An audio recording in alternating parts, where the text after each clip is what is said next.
नमस्ते दोस्तों, मैं हूँ रिया वर्मा।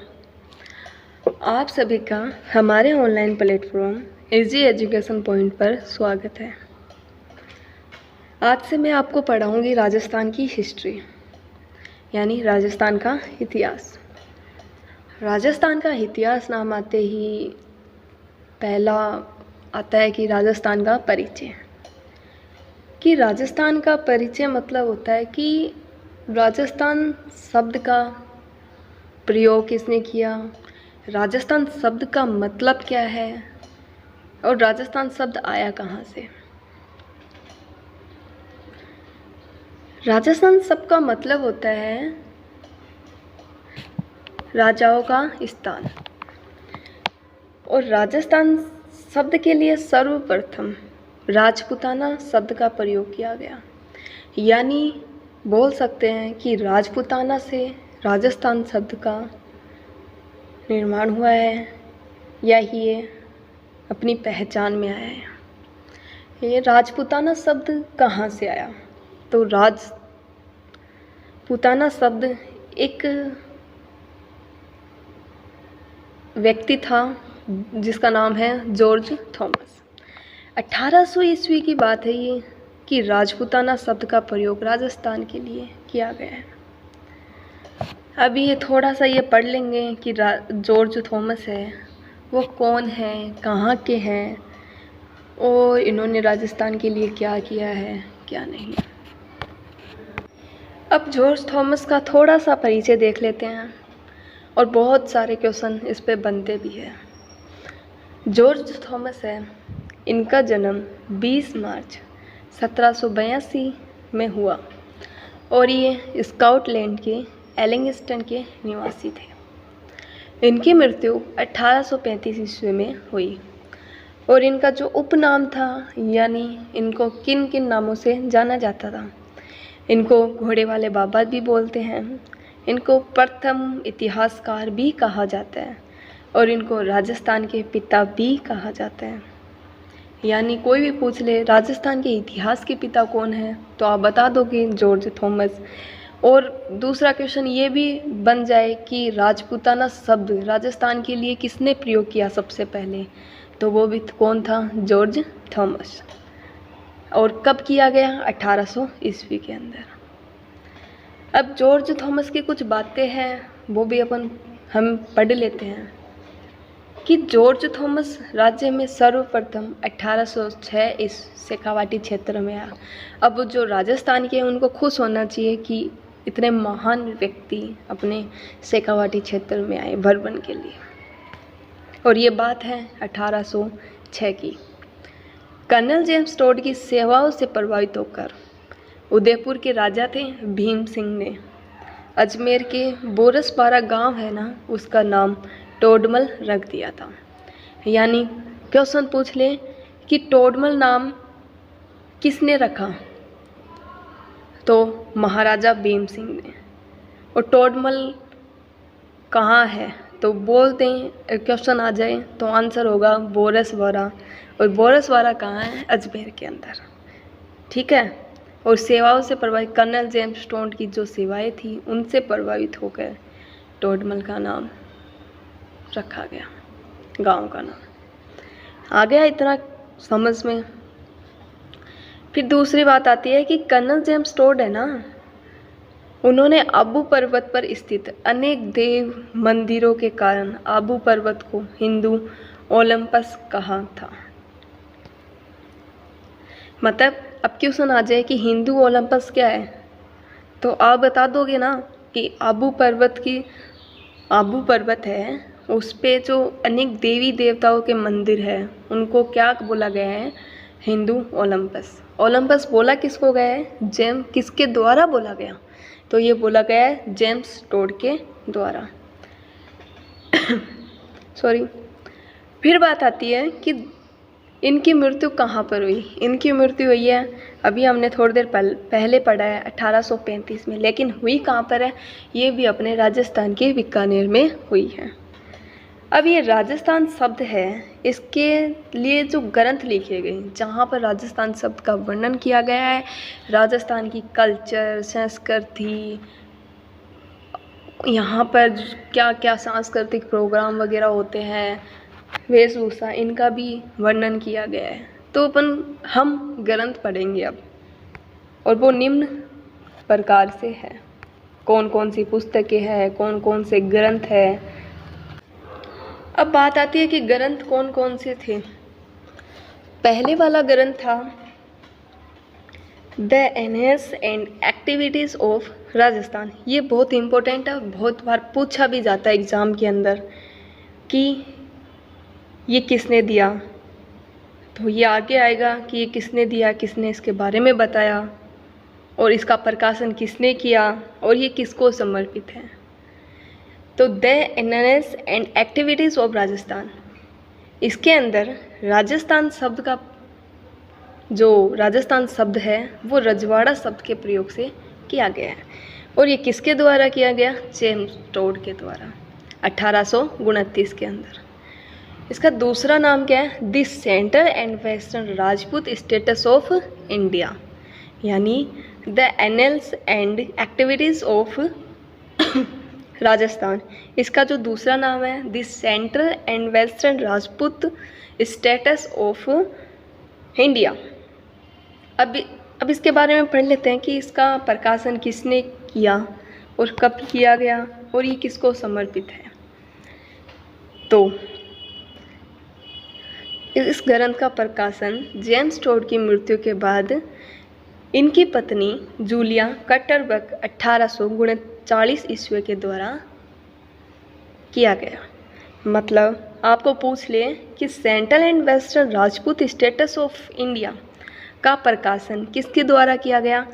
तो जेम्स टोड की पत्नी जूलिया कटरबर्ग 1839 के अंदर। और ये किसको समर्पित है? एक नाम है, व्यक्ति का नाम William Hunter Blair. Okay, done. फिर है ट्रेवल इन वेस्टर्न इंडिया। हमें जेम्स टोड ने भ्रमण करते समय व्यक्तिगत अनुभव के साथ साथ राजपूती परंपराओं, अंधविश्वासों, आदिवासियों के जीवन, मंदिर, मूर्तियों आदि का भी इतिहास में वर्णन किया है। फिर इन्होंने पश्चिमी भारत है वहाँ पर इन्होंने ट्रेवल किया, यानी यात्रा की। तब राजस्थान के पर्यटन के बारे में भी इन्होंने वर्णन किया है इसमें। और ये ग्रंथ ना जो जेम्स टोड का ट्रेवल इन वेस्टर्न इंडिया, ये वाला ग्रंथ इनके जो गुरु थे, कौन थे? जयंती ज्ञानचंद्र, इनको समर्पित किया गया है। यानी पहला कौन सा था? The annals and activities of Rajasthan. The annals and activities of Rajasthan, Rajasthan शब्द नाम कहाँ से लिया गया? रजवाड़ा शब्द से आया है। ठीक है। दूसरा पॉइंट बनता है कि इसका जो प्रकाशन है वो किसके द्वारा किया गया? जूलिया कटरबर्ग के द्वारा। और ये किसको समर्पित है? तो ये हंटर ब्लेयर को समर्पित है। तो उसके बाद ट्रैवल इन वेस्टर्न इंडिया, इसके बारे में ये इन्होंने जब पश्चिमी भारत की यात्रा की थी तो इन्होंने राजपूती परंपराओं, पर्यटन के बारे में भी बताया था तथा राजपूती परंपराओं, अंधविश्वासों, आदिवासियों की भी इसमें बातें की हुई है। इतिहास का वर्णन किया है कि कैसे रहते थे, कैसा यहाँ का कल्चर है, राजपूती परंपराएं क्या क्या है। तो ये जो वाला ग्रंथ है ना जेम्स टोड का, जेम्स टोड के गुरु थे जयंती ज्ञानचंद्र, उनको ये समर्पित किया गया है। फिर बात आती है कि इस ग्रंथ का जो प्रकाशन है वो किसने किया? कि एक व्यक्ति था जेम्स क्रूक। वो ज़्यादा वर्णन नहीं दिया गया है, जेम्स क्रूक सिर्फ एक नाम बताया गया है।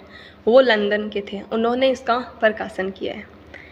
और इस ग्रंथ का जो हिंदी अनुवाद है ना वो किसने किया?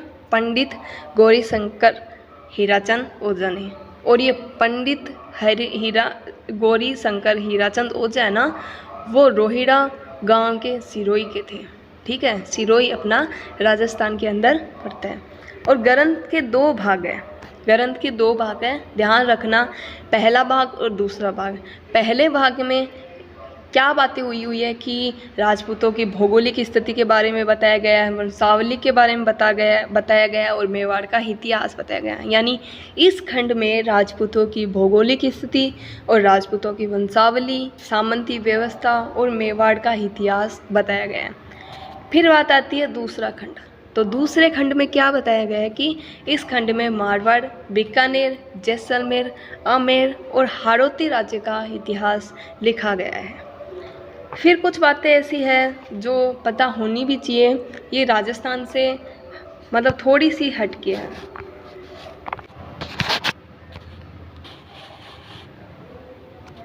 जैसे राजस्थान के इतिहास के पिता है ना कर्नल जेम्स टोड को कहा गया है, वैसे ही भारत के इतिहास के पिता देवव्यास जी को कहा गया है। और देवव्यास जी ने ही महाभारत की रचना की थी, जो आप टीवी वगैरह में देखते हो ना, महाभारत बड़े चाव से उनकी। और थर्ड पॉइंट है जो विश्व के इंडिया का पिता, विश्व के इतिहास का पिता, यानी राजस्थान के इतिहास का पिता कर्नल जेम्स टोड, भारत के इतिहास का पिता देवव्यास जी और विश्व के इतिहास का पिता कौन है? हेरोडोटस हिस्टोरिका ग्रंथ की रचना की थी इन्होंने। तो 3 तो पॉइंट यही हो गए कि राजस्थान के इतिहास के पिता कर्नल जेम्स टोड ने, भारत के इतिहास के पिता देवव्यास जी ने जो महाभारत की रचना की थी, और विश्व के इतिहास के पिता हेरोडोटस हिस्टोरिका ग्रंथ की रचना की। मैं आशा करती हूँ कि आपको मेरा ये टॉपिक राजस्थान का परिचय समझ में आया होगा थोड़ा बहुत, और आप हमारे साथ बने रहिए। और हर वीडियो के बाद उस टॉपिक के थोड़े थोड़े क्वेश्चन, 10 क्वेश्चन की प्रैक्टिस भी करा दूंगी मैं। और आज से ये तो था नॉर्मल राजस्थान का परिचय कि राजस्थान शब्द कहाँ से आया, राजपूताना से। तो राजपूताना शब्द किसने दिया? जॉर्ज थॉमस ने 1800 ईस्वी में। और एक जॉर्ज थॉमस है ना, वो एक आयरलैंड के थे, मूल निवासी थे ना, वो आयरलैंड के थे। ये बात ध्यान रखना, पूछ सकते हैं नॉर्मली क्वेश्चन में।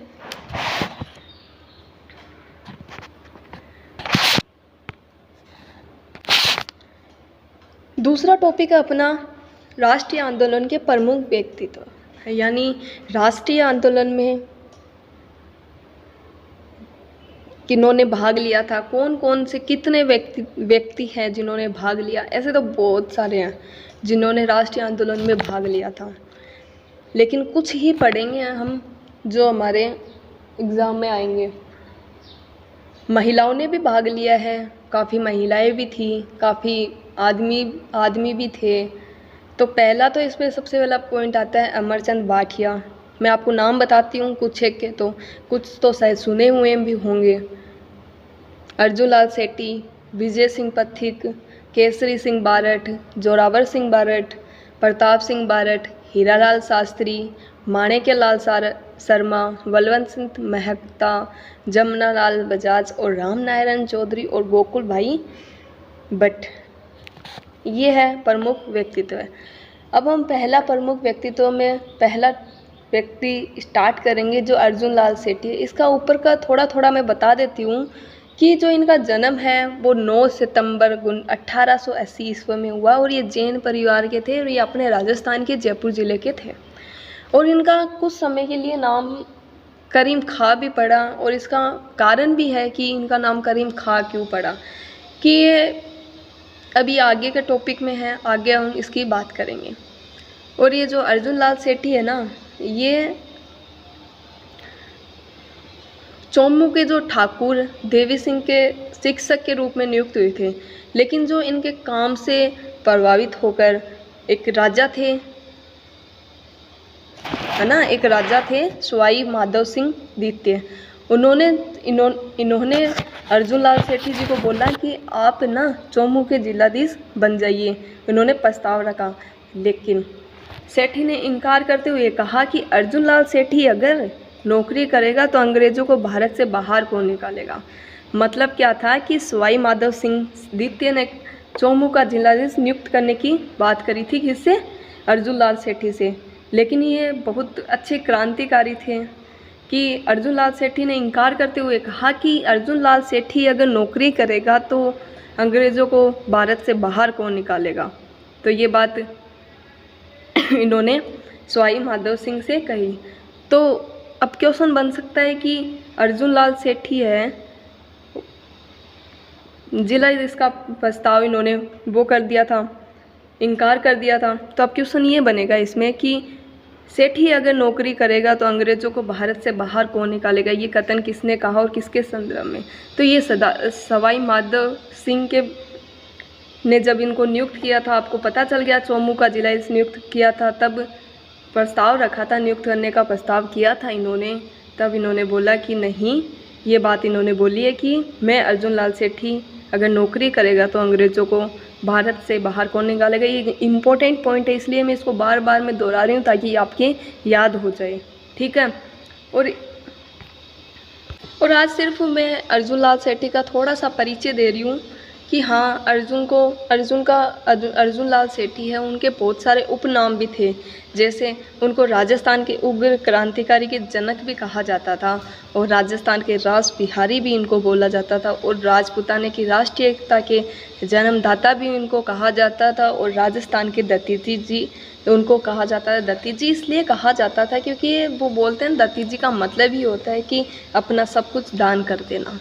और ये संस्कृत, फारसी, अंग्रेज़ी, पाली, अरबी हर भाषा में ये विद्वान थे, ठीक है। ये अर्जुन लाल सेठी की कुछ बातें हैं, और भी बहुत सारी बातें हैं। इन्होंने वर्धमान विद्यालय की स्थापना की थी, और इनका वर्धमान विद्यालय की स्थापना की, और इनका मुख्य कार्य है वो है क्रांतिकारियों को पैदा करना, यानी क्रांतिकारियों को बनाना इनका। इसलिए इन्होंने क्रांतिकारियों को पैदा करने के लिए बहुत सारा उन्होंने अपना वर्धमान विद्यालय की स्थापना की। इनके गुरु भी थे, बहुत सारे कार्य किए ताकि क्रांतिकारी बने, प्रशिक्षण प्राप्त करे, ऐसा कुछ बहुत सारे इन्होंने काम किए हैं। और इनके जो हर विद्यालय के अंदर 2 प्रसिद्ध विद्यार्थी तो ज़रूर होते हैं जो हमेशा टीचरों के याद होते हैं। तो इनके भी 2 प्रसिद्ध विद्यार्थी रहे हुए हैं जो आपको याद भी रखने हैं, बहुत इम्पोर्टेंट भी है। एक तो प्रताप सिंह बारठ है, एक जोरावर सिंह बारठ है। तो इन्होंने दो योजना भी थी, एक तो निमाज हत्याकांड था और एक सशस्त्र योजना थी। ये कल हम पढ़ेंगे कि कैसे इनको जेल में, बोलते हैं ना कि अर्जुन लाल सेठी जेल में भी गए थे, और 7 वर्ष तक कौन सी जेल में गए, और 70 दिन तक अनशन भी किया था। कुछ पढ़ा होगा आपने।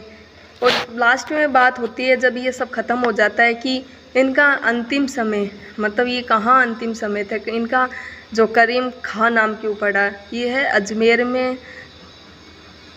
ये लास्ट में अंतिम समय के दिनों में अपना अजमेर ज़िले के अंदर रहने लगे थे, ठीक है। और ये ख्वाजा साहब की दरगाह में ये ख़त्म हो गए थे, बोला जाता है ऐसा।